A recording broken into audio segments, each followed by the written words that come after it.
gimana kabarnya hari ini? Ya, semoga masih tetap semangat ya dan selalu dalam lindungan Allah Subhanahu wa taala.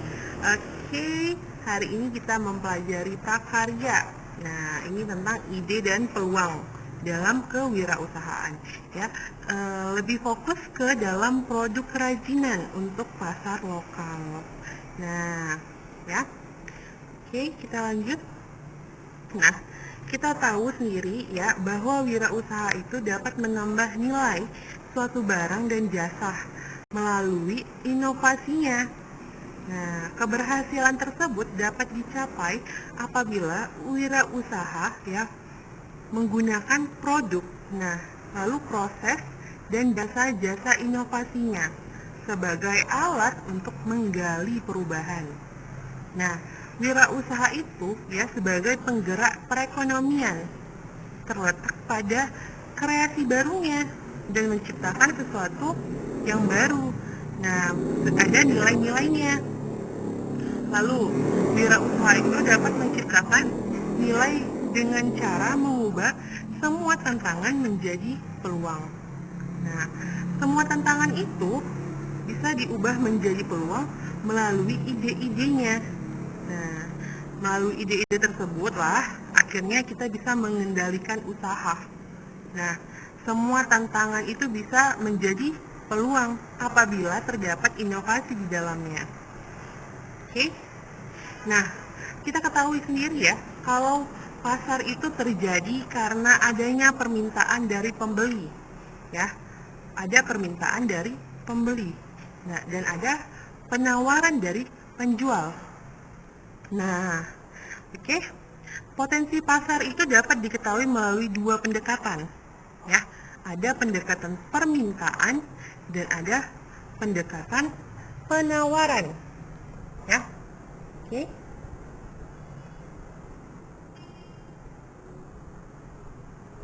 Oke. Ya. Pendekatan permintaan itu ya, pendekatan yang mencari tahu kebutuhan pasar apa sih? Orang-orang lagi butuh apa sih gitu.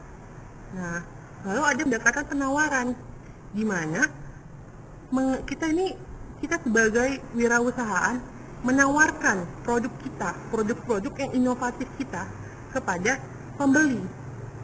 Nah, ya, jadi perbedaan pendekatan permintaan sama pendekatan penawaran itu berbeda. Ya, bedanya apa? Seperti tadi, permintaan kita lihat masyarakat butuh apa, pasar butuh apa sekarang. Nah, tapi kalau kita pendekatan penawaran, kita yang menawarkan barang-barang kita, oke? Nah, lalu ya, kedua pendekatan tersebut ya digunakan untuk mengenali potensi pasar itu sebenarnya apa. Nah, ya, kita lihat kebutuhan pasar itu ya, kebutuhan pasar lokal dapat diketahui dengan melakukan pengamatan terhadap sasaran kita apa. Oke, ya, misalnya nih, potensi pasar kita mau lihat gimana kain-kain itu dipakai oleh penjahit. Nah, kita harus lihat pasarnya kemana? Ke penjual kain. Nah, ide pengembangan produk kerajinan untuk pasar lokal juga dapat diperoleh dengan mengenali kebiasaan di daerah setempat. Misalnya nih, di daerah setempat biasa kalau lebaran kayak di Indonesia ya, lebaran harus punya baju baru. Nah, berarti kita lihat kebutuhan pasarnya apa. Seperti itu. Ya. Nah, lalu ya, ada sumber daya usaha. Ya. Ada sumber daya usaha. Sumber daya usaha ini dibutuhkan untuk wirausahaan kerajinan. Ya, yang bahan bakunya material, teknik dan alat serta keterampilan. Ya, keterampilan juga bisa disebut dengan sumber daya usaha. Nah, Wirausahaan kerajinan untuk pasar lokal dapat dimulai dengan melihat potensi bahan bakunya, potensi tekniknya, keterampilan yang dipunyai masyarakat di daerah tersebut. Nah, lalu ya,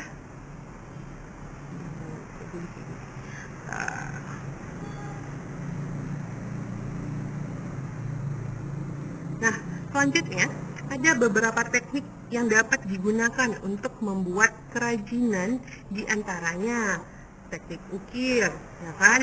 Kalau misalnya kalian ke daerah Samosir, ada kan kerajinan di sana, teknik ukir. Nah, berarti kan udah melihat keterampilan yang ada di daerah tersebut.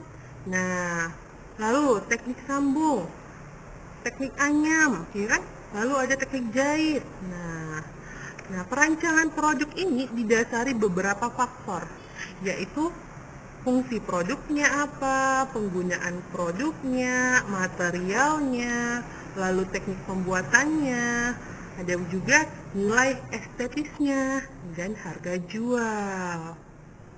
Nah, lalu ada perancangan dan produksi kerajinan untuk pasar lokal. Ya. Oke. Nah, di sini ada beberapa proses untuk perancangan produk ya. Nah, yang pertama itu adalah mencari ide pokok dengan kita mengambil berbagai pendapat. Nah, ya. Lalu kita rasionalisasikan, lalu dibuat studi modelnya. Gimana studi modelnya? Nah, lalu kita buat penentuan desain akhirnya. Mencari ide produk ya, mencari ide produk dengan mencari pendapat ya, dengan pendapat orang ya. Jadi misalnya di satu tim kamu mau membuat usaha penjualan garment ya kan, kain gitu. Terus kamu kan bukan cuma kamu sendiri kan yang punya modal, bukan kamu sendiri, pasti ada juga teman-teman kamu. Nah, berarti kalian juga harus mencari pendapat-pendapat kalian, ide-ide dari kalian. Nah, proses ini bisa kita mulai dengan brainstorming ya, di mana setiap anggota dapat membebaskan dirinya untuk memberikan ide yang beragam serta unik-unik gitu. Nah, lalu berikan kesempatan juga untuk memunculkan ide yang tidak masuk akal. Misalnya, kita buat jual garment ini di daerah sana aja gitu, di daerah pegunungan aja. Lah, kenapa harus di daerah pegunungan? Lagi sana kan dingin ya gitu ya kan. Nah, lalu kita harus juga menuangkan ide-ide tersebut dalam sketsa. Nah ya, lalu kunci sukses dari tahap ini adalah jangan takut mengeluarkan pendapat dan jangan ada perasaan takut bersalah. Aduh, gak salah aku ngasih tahu ini, nanti salah pula aku gitu ya kan. Jangan kayak gitu, karena setiap orang berhak mengeluarkan pendapatnya, saling menghargai pendapat teman, boleh memberikan ide yang merupakan perkembangan dari ide sebelumnya. Dan jangan lupa mencatat setiap ide yang muncul. Rasionalisasi. Nah, apa sih rasionalisasi itu? Nah, rasionalisasi itu adalah proses mengevaluasi apa ide-ide yang muncul tadi dengan beberapa pertimbangan teknis. Nah, diantaranya bagaimana cara penggunaan produknya, terus bahan bakunya udah cocok nggak ya dengan ini kayak gini, bagus nggak ya kualitasnya. Nah, terus kalau misalnya diproduksi dengan teknik seperti ini, bisa nggak ya? Pertimbangan ya, atau semua yang ide-ide tadi harus dievaluasi. Nah, ya kan, oke, mungkinkah ketika saya mau buka butik gitu ya kan, saya mau buka butik tapi lagi COVID nih gitu, kita harus mempertimbangkan segala sesuatunya, untung ruginya ya. Oke. Nah, selanjutnya ada prototyping ya, atau membuat studi modelnya. Nah, ya. Ini adalah sketsa yang dibuat pada tahap-tahap sebelumnya. Ya, ini adalah format dalam bentuk 2 dimensi. Oke. Nah, produk kerajinan yang akan dibuat adalah berbentuk 3 dimensi atau yang nyatanya, ya. Nah, maka studi bentuk selanjutnya dilakukan dalam format 3 dimensi, yaitu studi model. Nah, studi model ini dapat dilakukan dengan material sebenarnya, ya, maupun material bukan sebenarnya. Nah, material sebenarnya adalah material yang akan digunakan pada produksi kerajinan tersebut. Oke. Nah, ini dia ada alat bantu membuat studi model, ya. Misalnya kita mau kita kan udah kita buat sketsanya udah kita buat, ya kan. Nah, lalu sketsa yang kita buat itu kan harus kita buat dalam bentuk 3 dimensi. Nah, mungkin kita bisa pakai alat bantu ini, ya. Oke, ada gunting, ya kan. Alat bantu yang digunakan dalam pembuatan studi model ada gunting, cutter, lem, selotip, ya kan, atau alat memotong dan bahan perekat yang lain. Penentuan desain akhir. Nah, studi model dapat menghasilkan 3 sampai 5 buah model. Nah, penetapan desain akhirnya juga dapat dilakukan melalui diskusi atau evaluasi. Nah, lalu proses evaluasi menghasilkan umpan balik yang bermanfaat dalam penentuan desain akhir yang telah dipilih. Nah, lalu ada tahapan, ya. Ada tahapan yang selanjutnya, yaitu produksi kerajinan untuk pasar lokal, ya. Jadi di sini produksi kerajinan untuk pasar lokal itu ada 4, ya. Ada pembahanan atau bahan-bahannya, lalu gimana cara pembentukannya, lalu kita rakit, dan lalu ada finishing, ya. Oke, pembahanan, ya.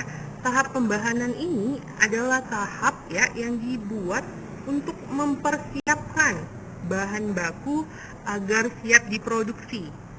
Nah, pada limbah berbahan alami, ya, proses pembahanan ini penting untuk menghasilkan produk, ya, untuk menghasilkan produk yang awet dan tidak mudah rusak karena faktor cuaca ataupun faktor mikroorganisme. Nah, oke. Tahap selanjutnya ada tahap pembentukan. Ya, ada tahap pembentukan. Nah, tahap pembentukan ini, ya, bergantung pada jenis materialnya, bentuk dasar materialnya, dan bentuk produk yang akan dibuat. Nah, secara umum, material padat dapat dikelompokkan menjadi material yang solid dan material yang tidak solid. Nah, material solid ya seperti logam, kaca, atau kayu yang dapat dibentuk dan dipotong, ya, ini dipotong, ya, dengan cara dipotong. Nah, dipahat sesuai dengan bentuk yang diinginkan. Nah, material solid juga dapat disusun dan direkatkan dengan bantuan yang lain. Nah, material berupa lembaran atau serat dapat dibentuk dengan cara digunting, ya. Kalau misalnya tadi kalian kan misalnya serat kita mau buat baju, nah, ya, kita bisa membentuknya dengan cara digunting, ya. Ini ada perakitan, ya. Perakitan ini dapat kita lakukan apabila produk yang dibuat terdiri dari beberapa bagian, ya. Nah, perakitan ini, ya, dapat memanfaatkan bahan pendukung seperti lem, paku, benang, tali, ya kan, atau teknik sambungan tertentu. Nah, selanjutnya ada finishing, ya. Finishing ini misalnya finishingnya tadi mau pembuatan kursi. Nah, finishingnya dapat berupa penghalusan atau pelapisan permukaan, kursinya dicat gitu, ya kan. Nah, lalu penghalusan yang dilakukan diantaranya adalah penghalusan permukaan kayu dengan amplas, ya, Nah, atau menghilangkan lem yang tersisa pada permukaan produk tersebut. Ini juga dapat berupa pelapisan permukaan ya, permukaan kayu tadi, atau bisa dikasih warna. Nah, biar lebih menarik ya, dan biar lebih awet. Oke. Nah, selanjutnya ada metode produksi dan keselamatan kerja. Ya. Nah, metode produksi ini ada dua, metode tradisional dan ada metode modern. Nah, kalau metode tradisional ini ya, satu orang melakukan setiap tahapan dari produksi. Nah, misalnya ada produksi pembuatan tahu. Jadi dari awal tahu itu dibuat, tahu itu buat bahan-bahannya, memasukkan bahan-bahannya, membuat tahunya, itu dia satu orang sampai selesai tahapan produksinya. Oke ya. Lalu ada metode modern. Nah, metode ini ya, satu orang hanya melakukan satu tahap produksi saja. Nah ya, jadi berbeda ya. Di metode tradisional dan metode modern itu ada perbedaannya. Kalau di metode tradisional, dia satu orang untuk melakukan setiap tahapan produksi, tetapi di metode modern, satu orang hanya melakukan satu tahapan produksi. Dan pembentukan material solid sering menghasilkan sisa potongan atau debu yang dapat melukai bagian tubuh pekerja. Nah, makanya dibutuhkan alat keselamatan kerja berupa kacamata pelindung dan masker. Ya. Nah, pada proses pembahanan dan finishing juga apabila digunakan bahan kimia, kita juga harus memakai sarung tangan dan masker karena ini merupakan keselamatan kerja. Ini ada packaging atau pengemasan. Nah, ini adalah salah satu hal yang paling penting dalam pengemasan produk ya. Nah, jadi kita bisa tahu produk itu memang produk yang murahan dan produk yang memang udah benefitnya udah bagus gitu. Kita udah tahu dari packagingnya. Nah, apa sih fungsinya packaging itu ya? Fungsi packaging adalah melindungi produk dari debu atau kotoran. Nah, lalu dari packaging itu kita bisa memberikan kemudahan untuk mendistribusikan produk-produk kita tersebut. Ya. Nah, kemasan yang melekat pada produk disebut sebagai kemasan primer. Nah ya, jadi kemasan yang melekat pada produk itu ya disebut kemasan primer. Nah, fungsinya kemasan primer ini apa? Nah, fungsinya yang pertama adalah melindungi produk dari benturan ataupun kotoran. Nah, lalu bisa menampilkan daya tarik dari sebuah produk kerajinan. Nah, lalu material kemasan untuk melindungi dari kotoran dapat berupa lembaran kertas atau plastik. Nah, lalu kemasan sekunder berisi beberapa kemasan primer yang berisi produk. Nah, kemasan primer produk berfungsi sebagai melindungi produk dari benturan. Sama ya, seperti fungsi kemasan apa tadi? Kemasan primer ya. Nah, oke. Kemasan sekundernya juga berfungsi sebagai daya tarik dari produksi kerajinan. Nah, ya. Lalu juga ada kemasan untuk distribusi disebut sebagai kemasan tersier. Nah, kemasan tersier ini berfungsi sebagai untuk memberikan kemudahan untuk pendistribusian dari tempat produksi ke tempat penjualan. Nah, lalu tidak semua produk kerajinan membutuhkan kemasan primer, ya. Jadi tidak semua produk-produk itu membutuhkan kemasan primer. Nah, namun setiap produk membutuhkan identitas. Ini punya siapa? Ini siapa yang buat? Nah, itu perlu ya identitas sebuah produk. Nah, lalu identitas dapat berupa stiker, ya kan? Atau kita masukkan jualan kita itu ke dalam suatu kotak, terus kotaknya terus berisi nama, keterangan gitu loh. Ya, keterangan nama tokonya apa, alamatnya di mana. Nah, ya, pada produk juga dibutuhkan fungsional, dibutuhkan keterangan cara penggunaan produk. Nah, gimana cara penggunaan produknya? Misalnya, ini bisa langsung dipakai gitu ya kan? Produknya harus dijemur dulu. Nah, lalu ada perhitungan harga jual produk kerajinan untuk pasar lokal. Nah, sejumlah harga yang dibebankan kepada konsumen ya, yang dihitung dari biaya produksi dan biaya lain di luar produksi. Nah, itu adalah harga jual produk ya. Nah, lalu untuk biaya produksi ya, biaya produksi ini adalah biaya-biaya yang harus dikeluarkan untuk terjadinya produksi barang. Unsur biaya produksi adalah biaya bahan baku, biaya tenaga kerjanya, terus biaya overhead-nya. Nah, lalu ada full costing. Nah, ini adalah memperhitungkan semua unsur biaya produksinya.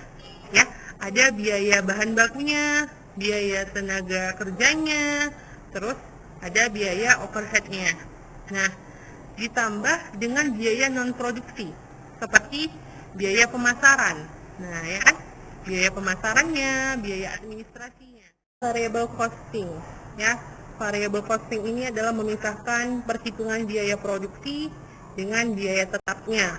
Nah, oke.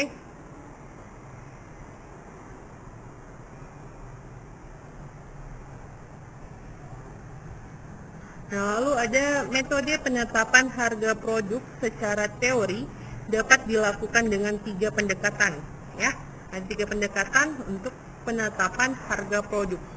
Oke, yang pertama adalah pendekatan permintaan dan penawaran.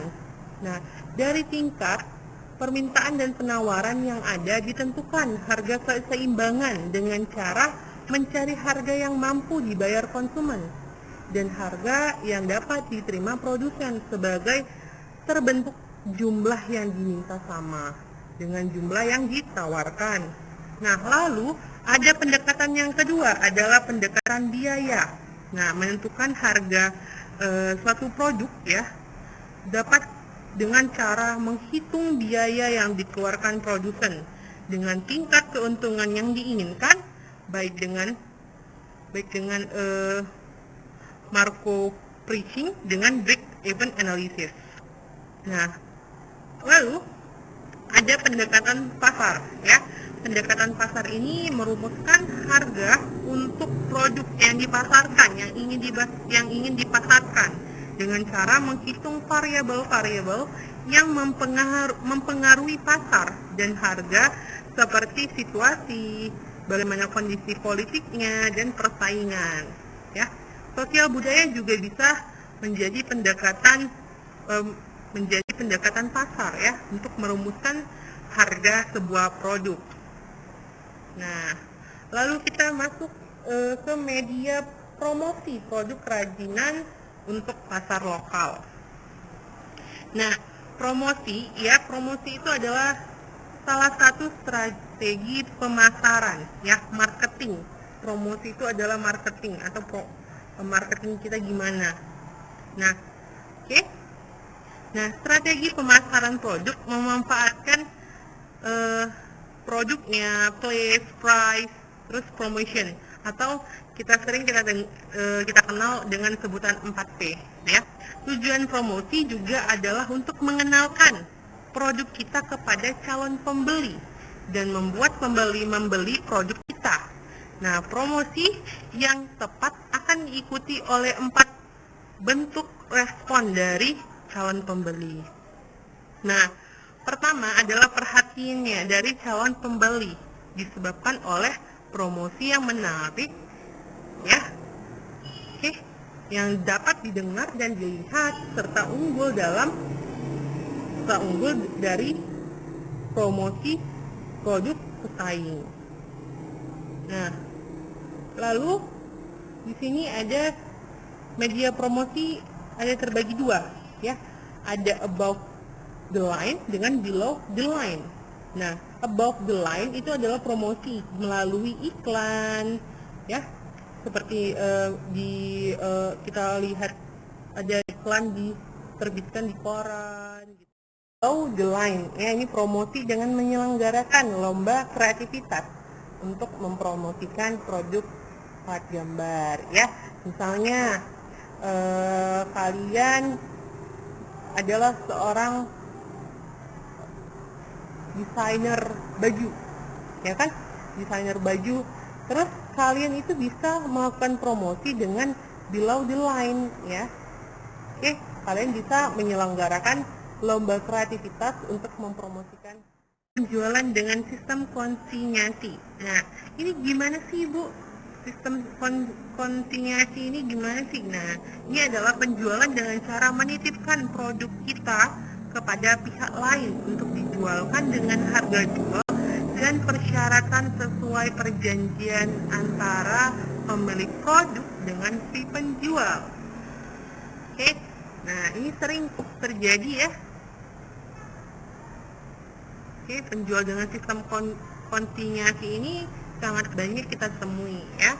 Nah, dalam sistem konsinyasi ini ya, itu ada perjanjian yang berisi hak dan kewajiban dari kedua belah pihak. Nah, seperti informasinya itu kita harus tahu siapa pemilik barang itu, siapa ya, konsinyornya siapa, terus barang yang dititipkan itu sama siapa.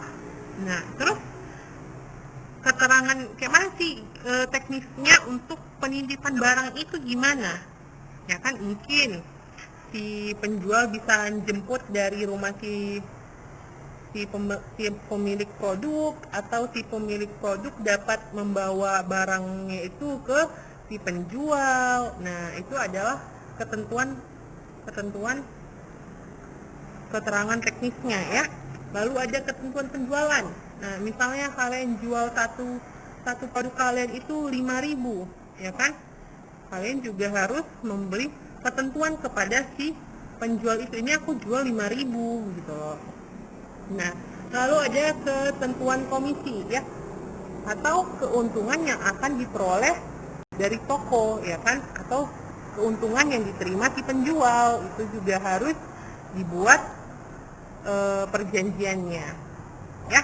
Mungkin itu saja pembelajaran kita hari ini, lebih dan kurangnya saya mohon maaf. Assalamualaikum warahmatullahi wabarakatuh.